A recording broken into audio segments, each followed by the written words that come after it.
Dito sa Papa Dudut Stories, ikaw ay hindi nag-iisa.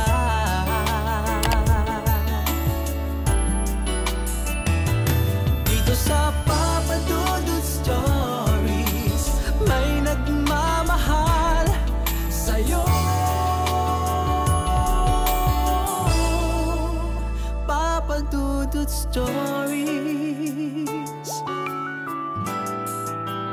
Papa Dudut Stories. Sa lahat po ng mga nakatutok ngayon, huwag pong kalimutan mag-like, mag-share at mag-subscribe. Maraming salamat po sa inyong lahat.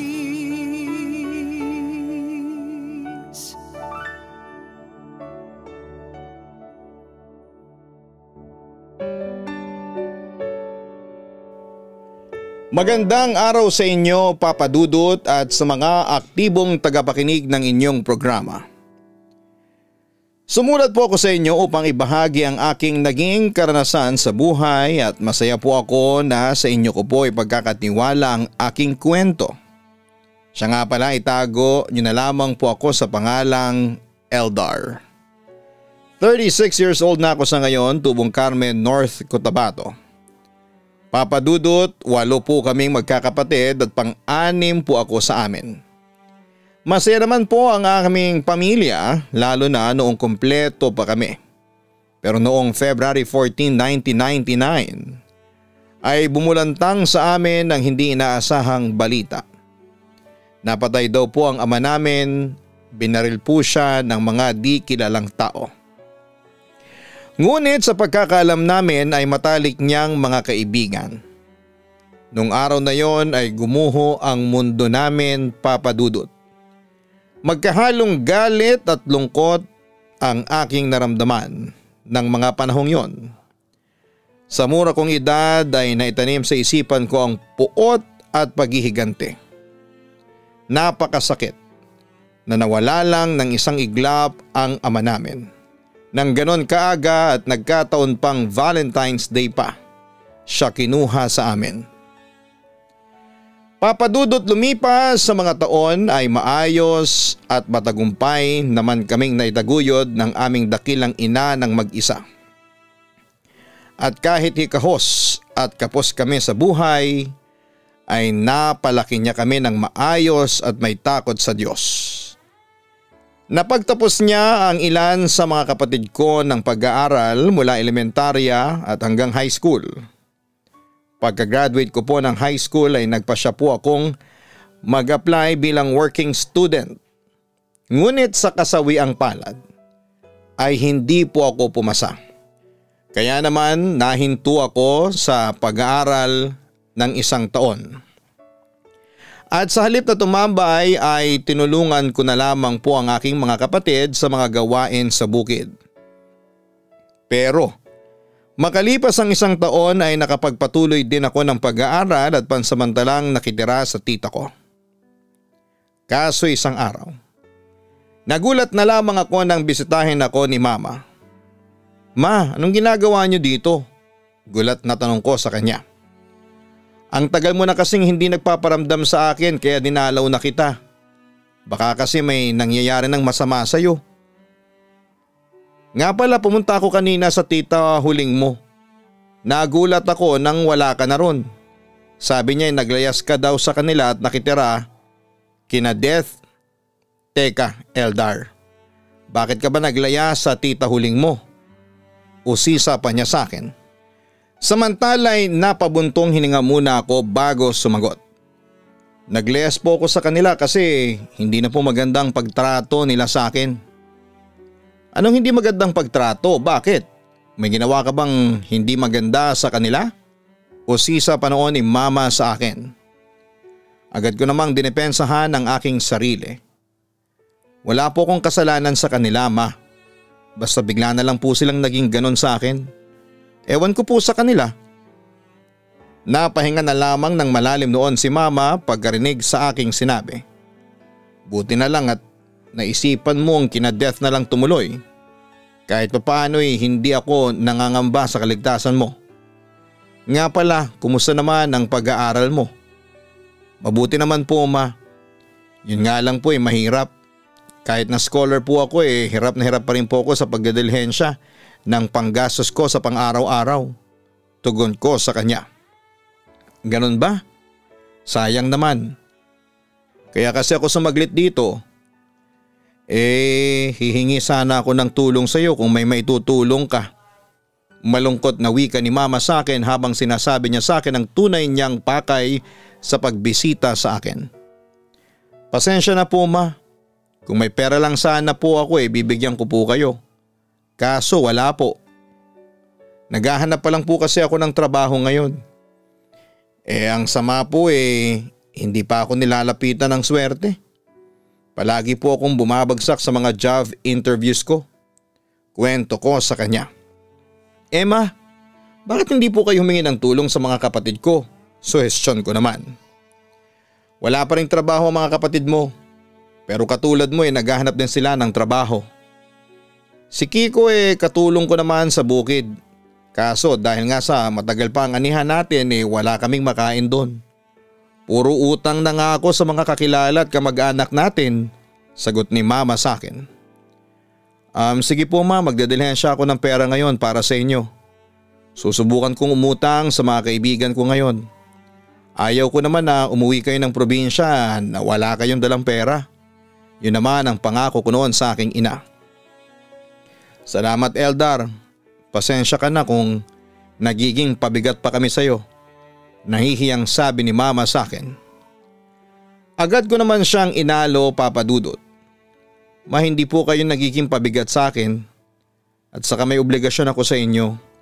Huwag po kayong mag-alala.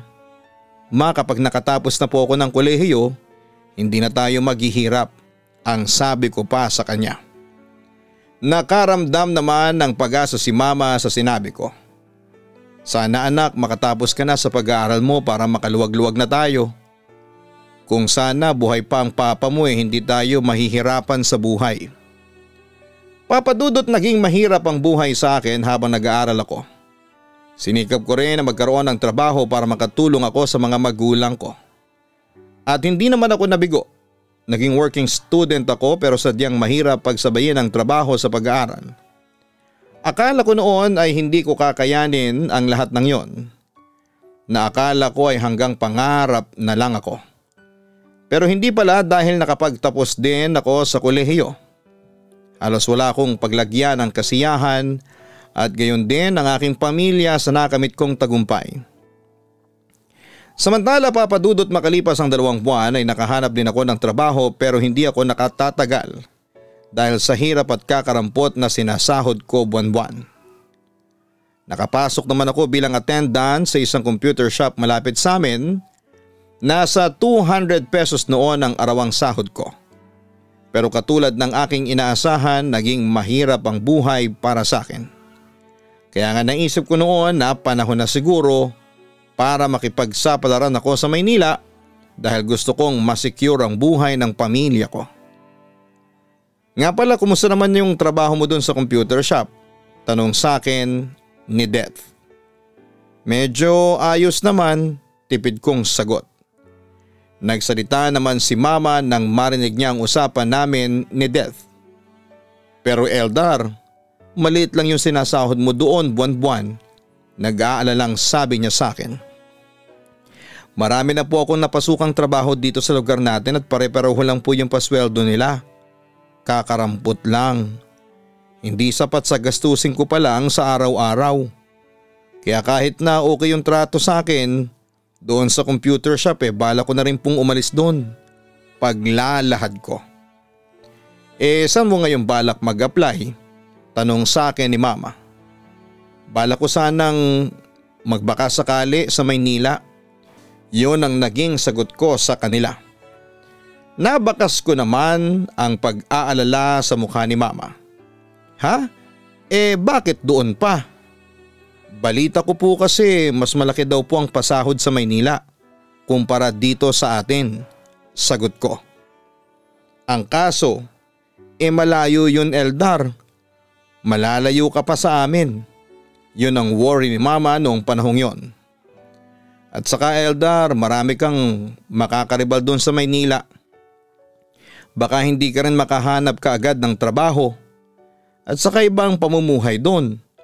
Malayong malayo sa buhay natin dito sa probinsya. Dagdag pa ni Death sa akin. Pero wala na akong mapagpipilian. Kailangan kong kumita ng malaki na sasapat sa akin at saka para madagdagan ko yung pagtulong ko sa inyo, ma, at sa mga kapatid ko. Paliwanag ko naman sa kanila. Kaso Eldar, hindi mo maiwasan sa akin ang kabahan sa gagawin mo. Nag-aalala pa ring wika ni mama sa akin. Siguro'y dahil sa unang beses akong makakarating ng Maynila at hindi ko alam kung anong buhay ang naghihintay sa akin doon. Maligtas naman po ang Maynila at saka kaya ko naman po ang sarili ko. Hindi po ako mapapahamak doon. Paniniguro ko naman sa kanila. Kaso Eldar, ang tanong, pagdating mo sa Maynila, paano mo bubuhayin ang sarili mo doon? Di naman sapat yung perang dadalhin mo doon kapag nagkataon. At saka saan ka titira? Usisa naman sa akin ni Death. Hindi ba Death, may mga kamag-anak naman tayo sa Maynila? Paalala ko naman sa kanya. Kanino ka titira? Kina Tita Maria? Naku, siguradong magkakaproblema ka kay Buboy kapag nagkataon. Lalong nag-alala si Death para sa akin. Ibang ugali ni Buboy, Eldar. Walang iyang lalaking yun. Hay nako, hindi mo pa kasi nakikita yung pinsan natin yan. Pero halos lahat ng pinsan natin, kinakamuhian siya. Siya lang ang anak ng Tita Maria na walang kwenta. Dagdag pa niya. Ganon ba? Baka meron pa tayong mga kamag-anak na nasa Maynila. Tanong ko sa kanila. Wala na ako ibang alam Sina Maria lang ang kilala kong kamag-anak natin doon.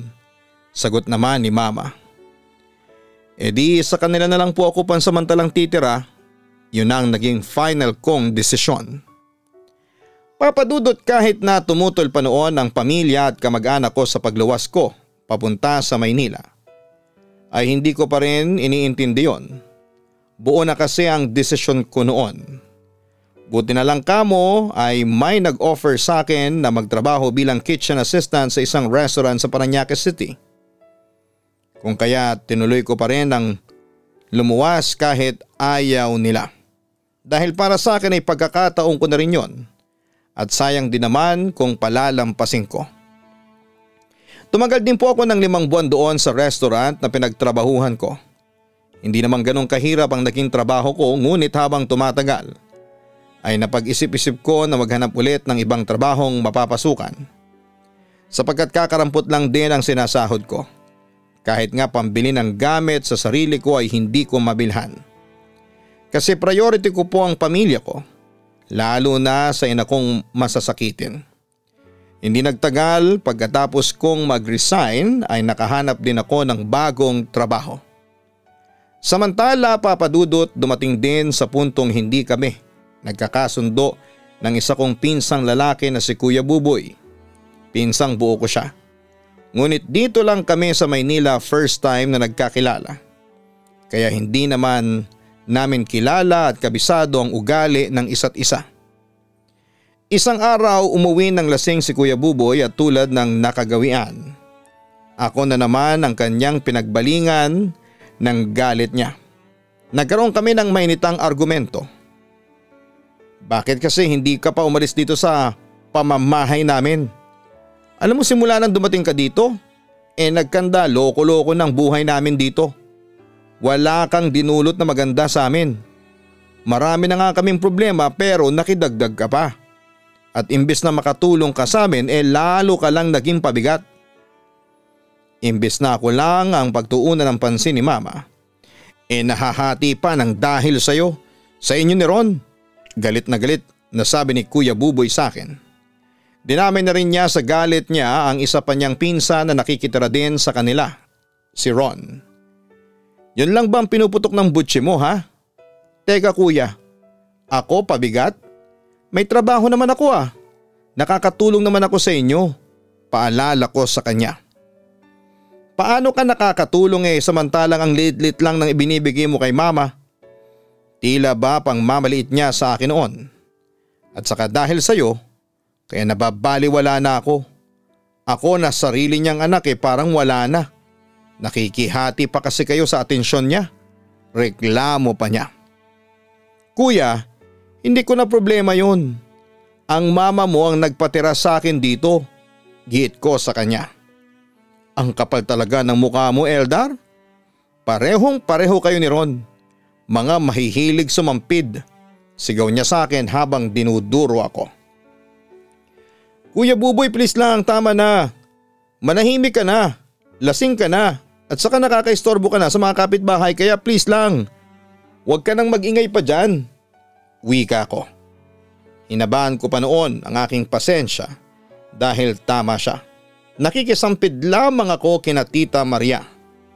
Ganun pa man, malapit na ring maubos noon ang aking pasensya. At sino ka naman para pagsabihan ako ng ganyan ha? Hoy Eldar, alalahanin mong nasa pamamahay kita.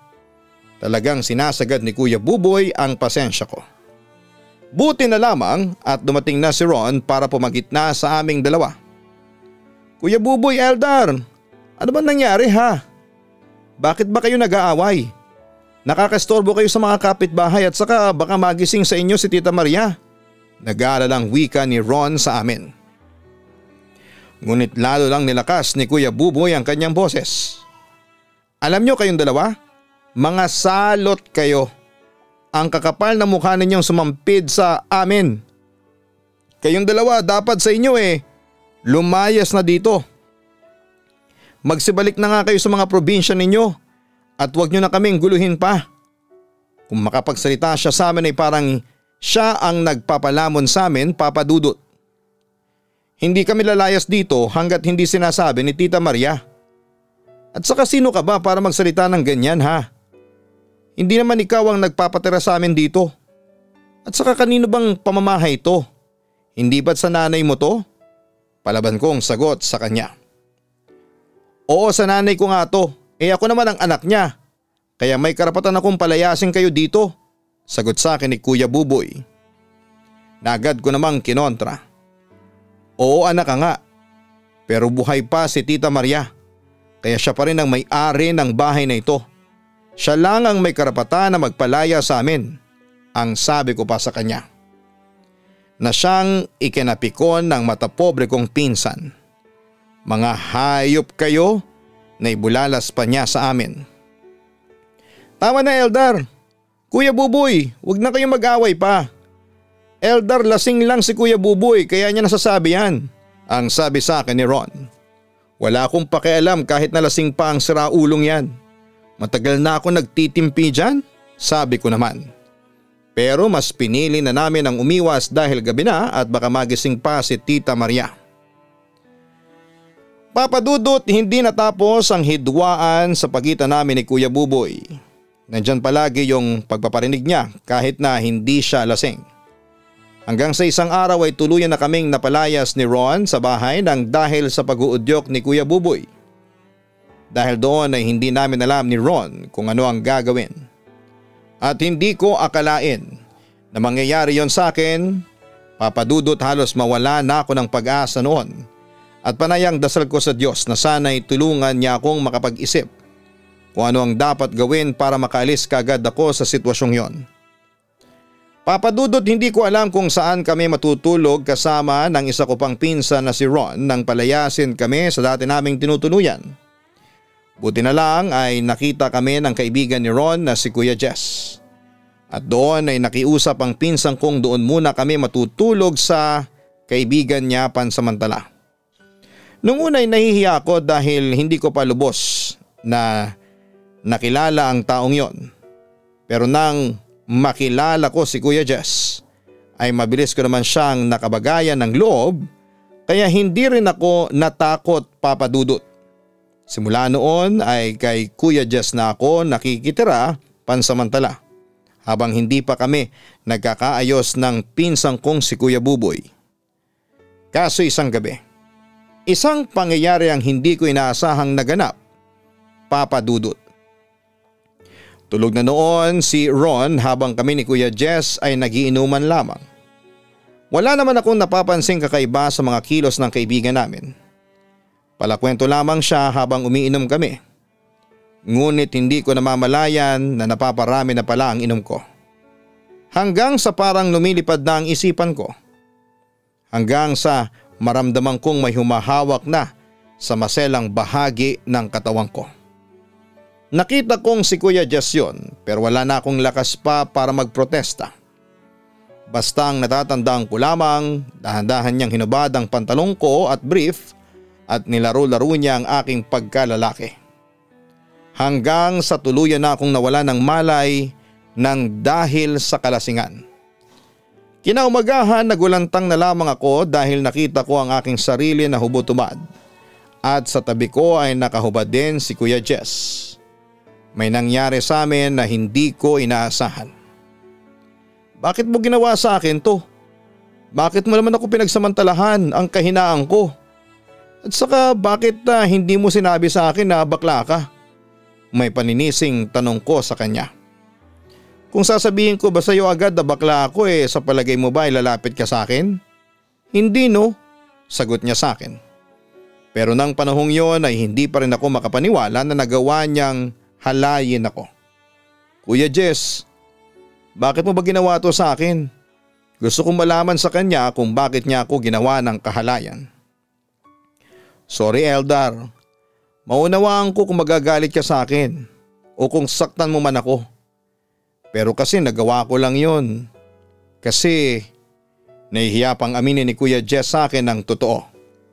Napabuntong hininga na lamang ako.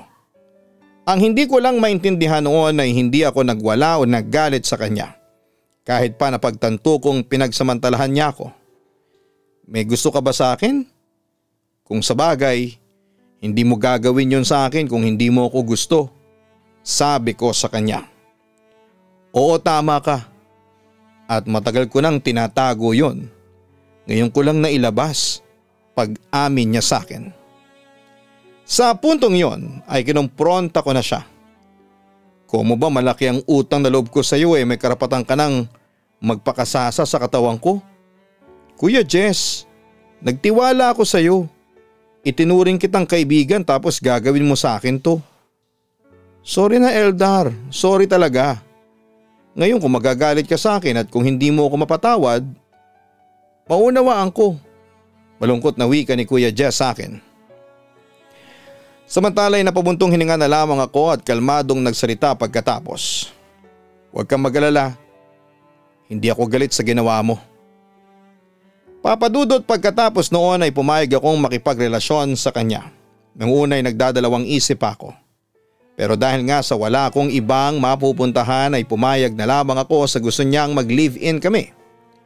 Kapit sa patalim na lang ako ng mga panahong yon. Dahil wala na rin akong ibang masasandalan pa. Nang matapos ang kontrata ko sa trabaho ay si Kuya Jess ang tumulong at nag-alaga sa akin ng mga panahong wala akong work. Sa totoo lang ay kay Kuya Jess ko lang naramdaman ang pagmamahal at pagpapahalaga na hindi ko naranasan sa mga pinsan o kamag-anak ko na tinuluyan ko dito sa Maynila.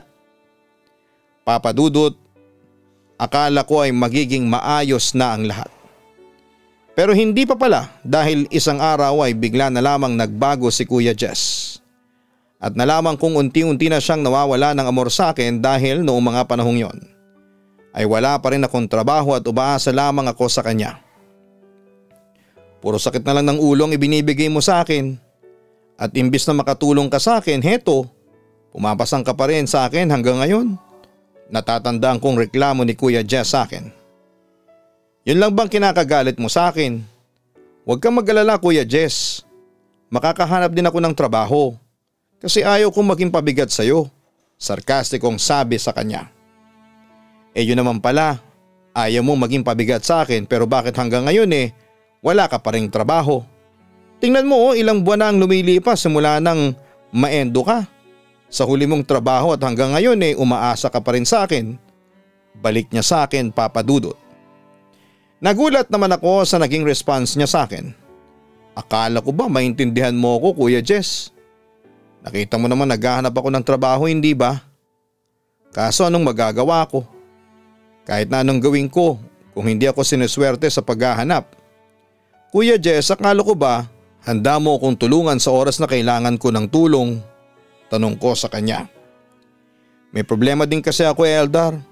Sa totoo lang ay hindi ko na alam kung saan ako kukuha ng perang panggastos natin sa pang-araw-araw. Hindi ko alam kung sino ang pwedeng mahinga ng tulong. Ikaw, Eldar, kaya ako nagkagalit sa iyo kasi hindi kita nakita na tinutulungan mo ko. Katwiran niya sa akin. Kuya Jess, huwag mong isipin na hindi kita tinutulungan. Ayaw ko maging patabaing baboy. Nangyayari lang to sa akin kasi hindi pa ako nilalapitan ng suwerte sa paghahanap ng trabaho. Pero hindi naman ako tumitigil sa paghahanap, hindi ba? Siguro nagkataon na magpapasko ngayon kaya mahirap makahanap ng trabaho. Pero Kuya Jess, ginagawa ko naman ang lahat. Sino ba naman ang may gusto ng ganitong sitwasyon? Wala naman, di ba? Kapag nakahanap na ako ng trabaho matatapos din ang problema natin. Mahabang paliwanag ko sa kanya. Pero hindi yun naging sapat para kumalma si Kuya Jess. Kaso ang tanong hanggang kailan tayo ganito? Hanggang kailan ka maghihintay ng swerte sa paghahanap mo ng trabaho? Tila nagdidemanda siya sa akin ng panahong yon. Kuya Jess, pakiusap. Unawain mo naman sana ako. Pakiusap ko na lamang sa kanya. Ilang beses na kitang inuunawa, Eldar. Pagod na nga ako. Ayaw ko na. Wika niya sa akin. Papadudot nagpatuloy ang hindi pagkakaunawaan namin ni Kuya Jess hanggang sa umabot na kami sa awayan at walang kibuan. May pagkakataon ngang pinagsarahan niya ako ng pinto at hindi pinagbuksan. Buong magdamag akong tumambay sa labas ng bahay niya hanggang sa mag-umaga na. Papadudot ng mga oras na yon ay hindi ko maiwasang mapaluha. Iniisip ko na napakamalas ko.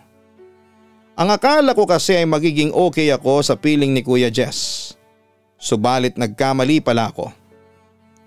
Gayon pa man ay patuloy pa rin ako sa paghahanap ng trabaho at nagbabaka sakaling matatanggap. Samantala, naging sandigan ang problema ko kay Kuya Jess si Ivan. Isa sa mga naging kaibigan ko noong college. Siya ang madalas kong pagsabihan ng mga problema sa relasyon namin ni Kuya Jess. At si Ivan ang madalas magbigay ng payo sa akin. Dahil doon kahit papaano ay naiibsa ng sakit na ibinibigay sa akin ni Kuya Jess. Hanggang sa isang araw isang pagtatapat ang aking narinig at nasaksihan mula kay Kuya Jess na siyang nagpabago ng aking buhay.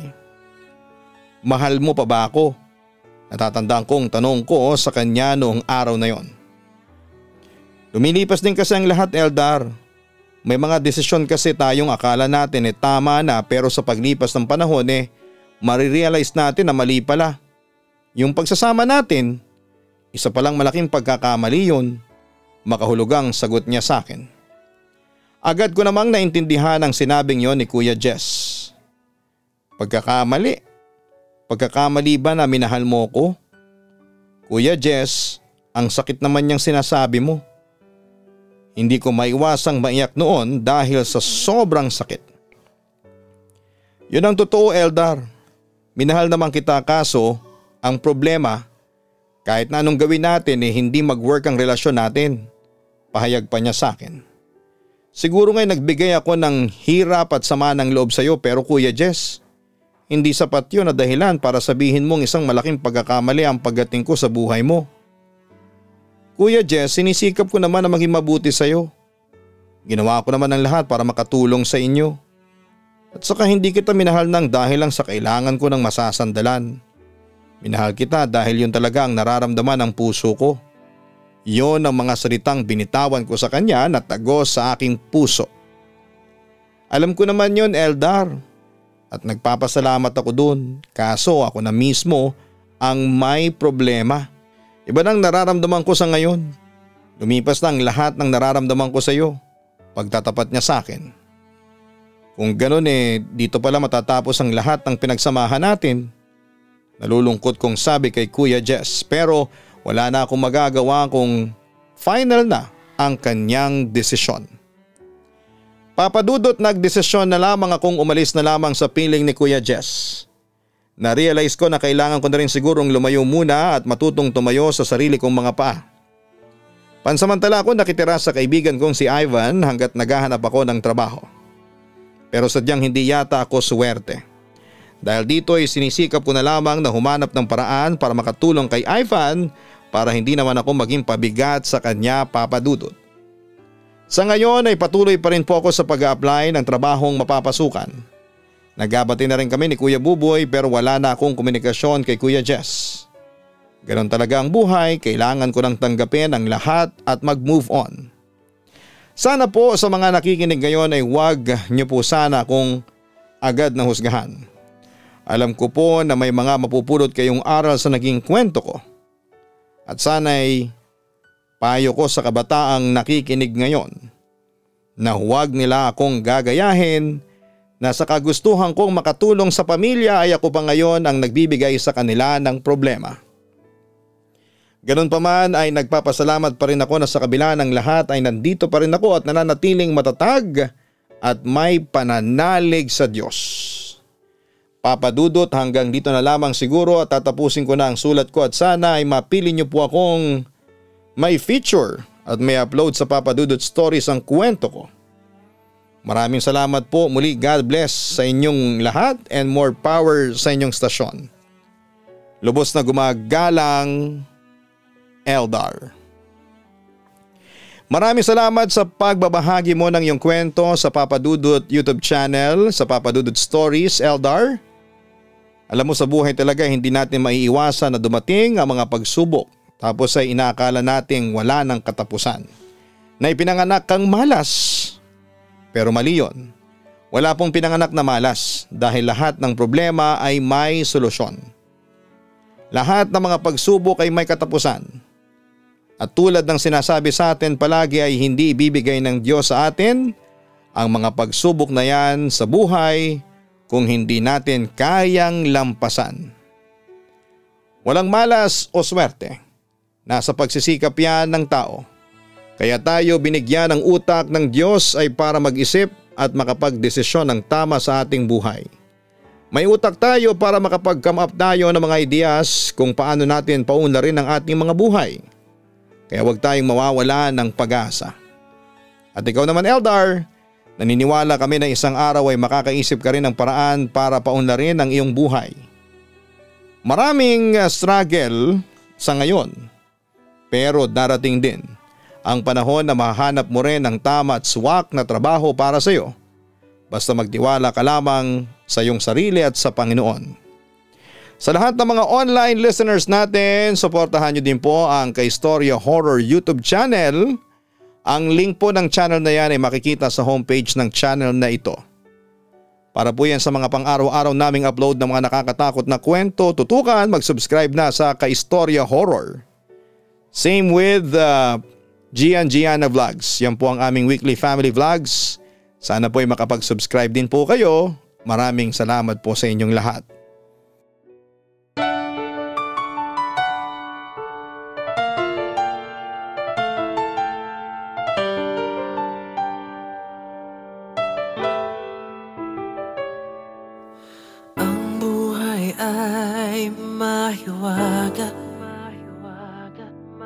Laging may lungkot at saya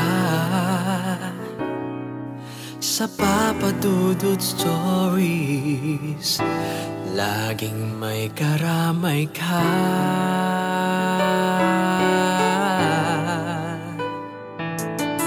Mga problemang kay bigat,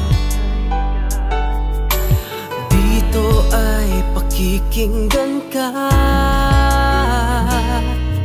Sa Papa Dudut Stories, kami ay iyong kasama. Dito sa Papa Dudut Stories, ikaw ay hindi nag-iisa.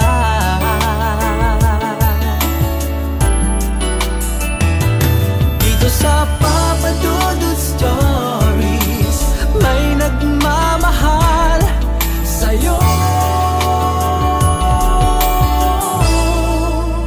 Papa Dudut.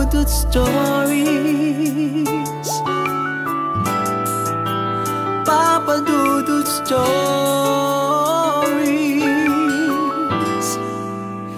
Papa Dudut Stories.